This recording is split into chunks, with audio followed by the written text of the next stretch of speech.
Namaste, everyone. A very warm welcome to Multidimensional Soul YouTube channel. This is akanksshaa. We covered a lot of topics on this channel, and some of you may be familiar with our podcast. We have had guests from across the world on this podcast. I also share some channeled messages on this channel. So we have different initiatives and there are different playlists on this channel, so you can check out all of that. This particular initiative is created as a tribute to my son and spirit guide Arnav. My teenage son crossed over in 2020 and he has become my spirit guide, and he guides me from a very high realm. In this particular audio books, audio lectures kind of series, we take some books and lectures and articles and talks of ascended masters, and we share them in the audio format. I try to record them in my voice, as in read them and record them in my voice. It's always not possible, and some of them are AI generated. The intention is to spread the wisdom and knowledge which has been there since ancient times from spirituality perspective, from the perspective of oneness. Whether it's a podcast, whether it's an audio book, or any other videos on this channel. If you're tuning in, the intention is that you receive all the love, light, wisdom, knowledge, peace, bliss, abundance, and prosperity. So, thank you so much for tuning in and absorbing all of this and spreading all of this. If you are new here, subscribe to my channel. If you have already subscribed, welcome back.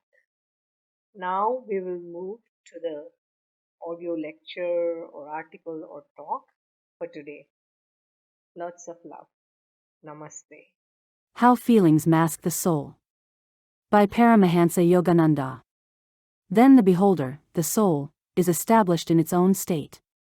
Yoga Sutras I, 3. If at this moment you could completely calm your body, your thoughts, and your emotions, you would instantly become aware of your true self, the soul, and of your great body of the universe, throbbing with the joy of God. The soul would be established in its own state. Isn't it strange that the joy of God is there, yet you cannot feel it? The reason you do not know His bliss is that you are intoxicated with ego feeling, chitta. If I put a screen before me, I will still be here, but you won't see me.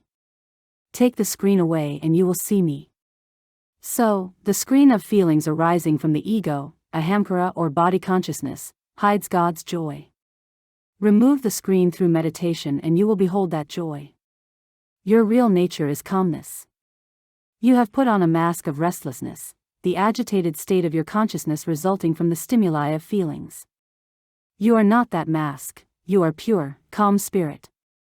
It is time you remember who you are, the blessed soul, a reflection of spirit. Take off the mask of feelings. Face yourself. Whenever you become angry or filled with hate, you don a guise of evil. A person who gets angry enough wants to kill. He doesn't want to, really, that is, his soul doesn't want to, but because the soul has identified itself with feeling, his anger makes him think so. Therefore, it is not good to remain in the ordinary state of human consciousness, subject to such violent emotions. You imprison yourself in various moods, and this is the cause of all your sorrows. To escape, you have to dissolve the feelings and emotions connected with body consciousness. Meditation is the way. Feelings and emotions obscure the soul. So long you have thought of yourself as having certain qualities, with their characteristic feelings and emotions. Patanjali says you are masquerading as these passions and desires because you have done it for so many incarnations that you have utterly forgotten your real nature. Once you realize that each day you are only impersonating different characteristics according to your changing feelings, you will not be the same person, you will be able to cast off these delusive states. When you realize that passion and anger are not part of your true nature, these emotions will no longer have any control over you. Every person is innately wonderful, he has only to rid himself of the mask of ego consciousness. Remember that. If you put a diamond near a black cat, the diamond will reflect black. Can you then say the diamond is black? No. As soon as you remove the black cat and allow light to play on the diamond, it dazzles with its own natural luster. The black cat is your restlessness, which darkens your consciousness with emotions and obscures the light and joy of the soul. The very nature of restlessness is such that by the time you are feeling pleasure from one thing you are already looking for something different, a persistent discontent stirred by feeling. But bliss, the joy of God hidden in your soul, is always new, always constant in your consciousness. Because it gives complete satisfaction, there is no more restlessness in you. I hope you understand the value of what I am telling you today. It is the way to freedom from all sorrow. Indulgence enslaves the soul. Perfect control of feeling makes you king of yourself. Never be addicted to anything or bound by any habit. Drinking coffee doesn't necessarily mean you are a slave to it, but if you have to have your coffee, then indeed feeling has enslaved you. As soon as you say, "No, I don't need it," let that be the end of your bondage. I never allow anything to bind me. I can eat or drink something enjoyable and then dismiss all desire for it, the thought of it is gone in that instant. Start by not catering to likes and dislikes. And give that same training to your children. You spoil your children when you say, "What would you like to eat? Do you care for spinach?" You don't have to eat it if you don't like it. By such indulgence you make your child a slave of feeling. You may say, if we do away with our feelings and likes and dislikes, won't we become like dumb matter, useless to the world? Is that what Patanjali teaches us? No. He says that when you have mastery of your feelings you abide in your true state. The true state of the self, the soul, is bliss, wisdom, love, peace. It is to be so happy that no matter what you are doing you enjoy it. Isn't that much better than to blunder through the world like a restless demon, unable to find satisfaction in anything? When centered in your true self, you do every task and enjoy all good things with the joy of God. Filled with His intoxicating bliss, you joyfully perform all actions. Many people think that the Hindus teach a sort of mental annihilation, the supposed result of the cessation of desire. On the contrary, the goal of Hindu philosophy is permanent bliss. There is no freedom or happiness in ceasing to exist. The very thought of it is painful. A joy that never grows stale is what you want, and that is what Patanjali teaches you can have, by becoming established in your true soul nature. A balanced attitude nurtures soul awareness. Then comes the question, how can we really take interest in anything if we neutralize desires and feelings? You have seen those who work without any interest in what they are doing. Their work and attitude show it. They don't care about the results so long as they can say they are doing their job. But the lover works very hard and conscientiously for his beloved. He will do more for the one he loves than he will for himself. This is the way to serve God, and this is how we will feel if we love God. We will work joyously for Him. At one extreme, there are people who have the idea that to get ahead in life they must work non-stop, like automatons. But the other extreme is just as bad. As soon as these people become interested in spiritual matters, they lose interest in everything else. That is the wrong attitude. It is one reason India lost her freedom. She misused the doctrine of non-attachment. She thought, so what if dirt accumulates in the hermitage? It is all right. Why bother? To do anything about it requires too much concentration on material concerns. Be non-attached. Renounce all material activity possible. Such an attitude hides mental laziness under a cloak of false spirituality. I found that truly great masters are very interested in the world, but without any attachment. When Master, Swami Sri Yukteswar, was given something nice he was conscientious about looking after it. But if it was broken, he would only laugh. My care is over. It has taken so much attention. He was truly non-attached. I also feel the same way. I appreciate whatever God gives me, but I don't miss it when it is gone. Someone once gave me a beautiful coat and hat, an expensive outfit. Then began my worry. I had to be concerned about not tearing or soiling it. It made me uncomfortable. I said, Lord, why did you give me this bother? One day I was to lecture in Trinity Hall here in Los Angeles. When I arrived at the hall and started to remove my coat, the Lord told me, take away your belongings from the pockets. I did so. When I returned to the cloakroom after my lecture, the coat was gone. I was angry, and someone said, never mind, we will get you another coat. I replied, I am not angry because I lost the coat, but because whoever took it didn't take the hat that matches it, too. Don't let your feelings rule you. How can you be happy if you are fussing all the time about your clothes or other possessions? Dress neatly in clean clothes and then forget about them. Clean your house and forget it.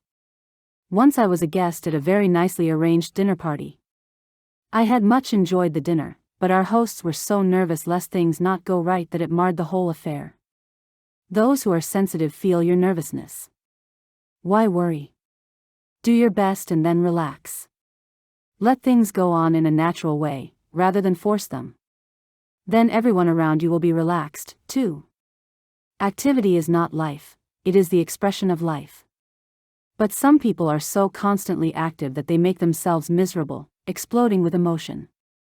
The ordinary person is like a pendulum, swinging back and forth from one extreme to another, always moving, always restless. This is little more than an animalistic state. The yogi, on the other hand, is always calm, centered in his true nature, like a stilled pendulum. When he is active he can go very fast, but when he stops, he is centered again in inner and outer calmness. Work with keen but unattached interest. So, we must learn to work in this world with interest but keep relaxed and unattached. I don't know how I could work without joyful enthusiasm. It is natural to have interest. Without it we have no spring for motivation. Have the utmost interest in doing everything for God. Love Him so much that your greatest pleasure is to work and plan for Him. Doing things for God is a very personal experience, so satisfying. I find such joy in fixing up this building for Him. But when something goes wrong, I am not upset, not the least bit. Why should I be?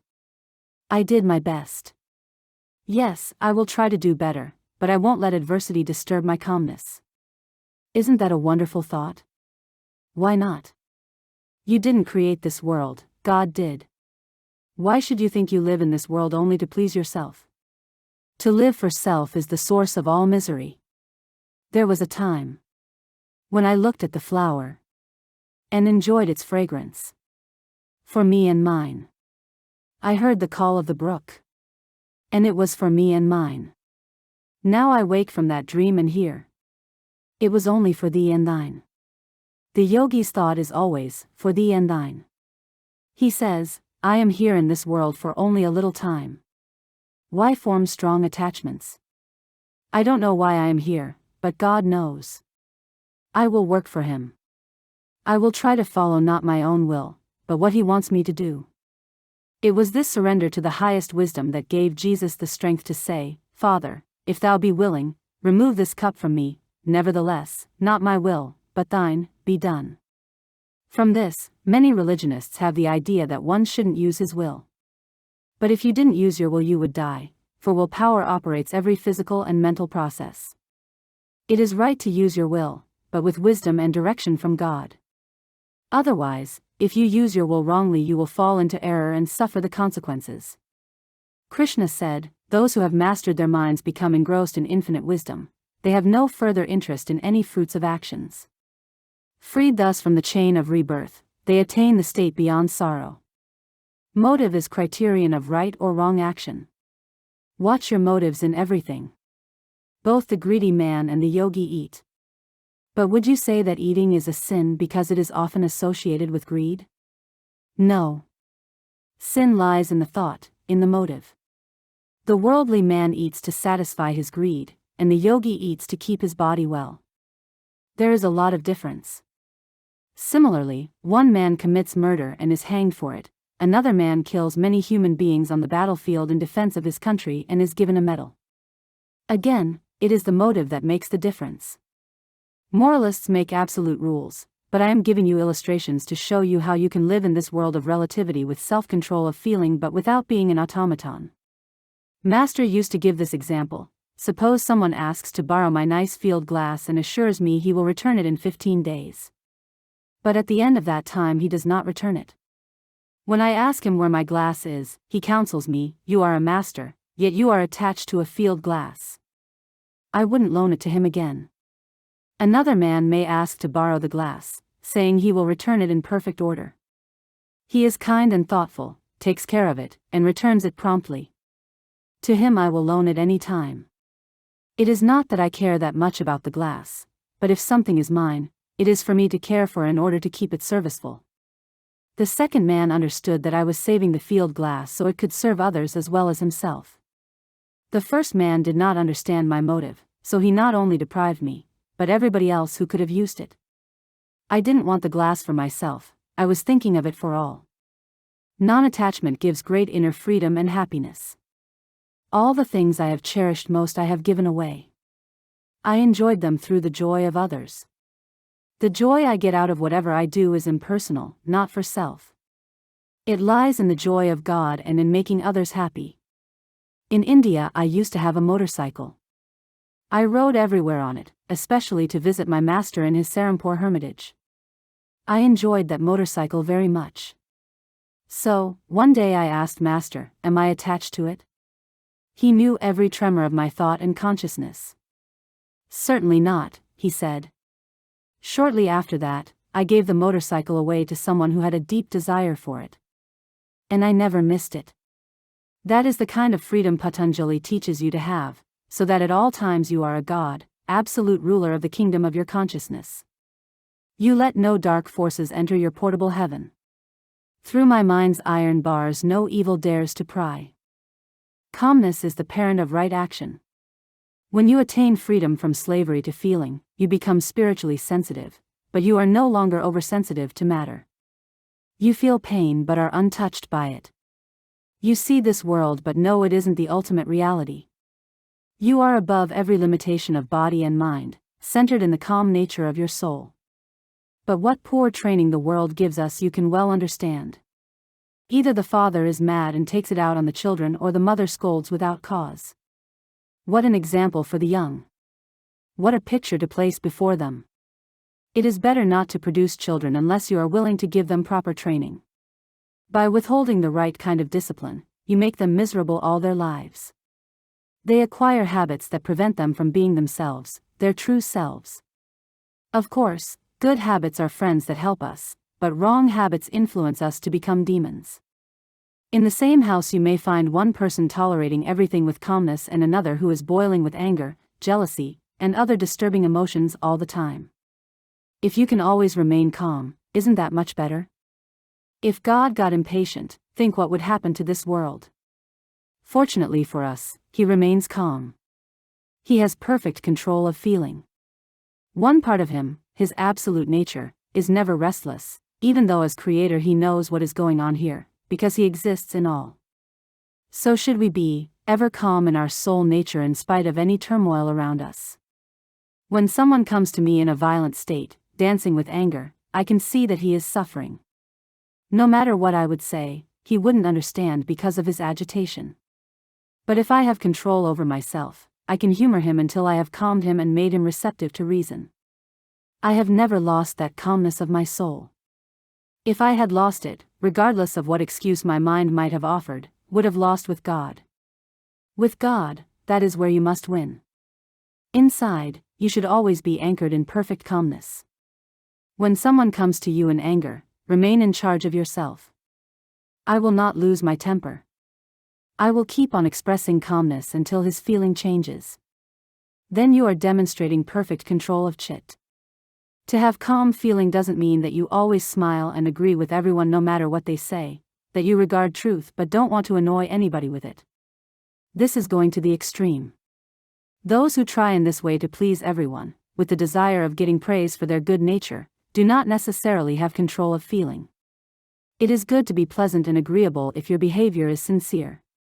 But agreeing with others all the time because you are afraid to speak truth, lest you displease, cannot be called control of feeling. Whoever has control of feeling follows truth, shares that truth wherever he can, and avoids annoying unnecessarily anyone who would not be receptive anyway. He knows when to speak and when to be silent, but he never compromises his own ideals and inner peace. Such a man is a force for great good in this world. See yourself as a soul, not the physical body. The truth is, we have all become like the proverbial prodigal son. We have wandered away into the dark lanes of bad habits and have forgotten how to keep the joy of God centered in our hearts. When the soul is not in its natural state, it puts on the garb of moods born of human feelings. But if we learn to remain inwardly with the divine, we live and work in the blissful state of our true nature. In ordinary consciousness we think we are mortal human beings, but when we disengage ourselves from the ego, we see we are spirit. Delusion causes us to imagine disease, fears, and all other limiting conditions of the body and mind. Can you imagine that you are not a man or a woman? Yet this is the truth. In the divine joy of the soul, the consciousness of sex is entirely lost. Even in childhood I used to see that I was apart from my body. I remember one day as a young child I was in that state of ecstasy and came from my bath unclothed. When my aunt saw me, she slapped me. I didn't realize why she had hit me until she sharply reminded me I had forgotten to put on my dhoti. Nothing God has created is sinful. Man created sin by his wrong thinking and misuse of the potentials God has given him. The ordinary man thinks, I and my body are one. I am so many pounds of flesh, with senses and feelings. But the divine man thinks, I and my Father are one. He sees his body as a motion picture image. The picture on the screen is a product of a beam of light passing through a film. So, the divine man sees his body as a product of the creative light of God passing through the film of Maya, or delusion. He knows that he is not the body, that he is one with God's light. An actor forgets he is acting and begins to live the part. We are like that. We have forgotten who we are and that we are only acting out a role on earth. When an individual doesn't remember his omnipresent blissful self, he masquerades in the garb of feeling and thinks himself a human being, limited to the body and subject to its suffering and death. See what a terrible transformation takes place.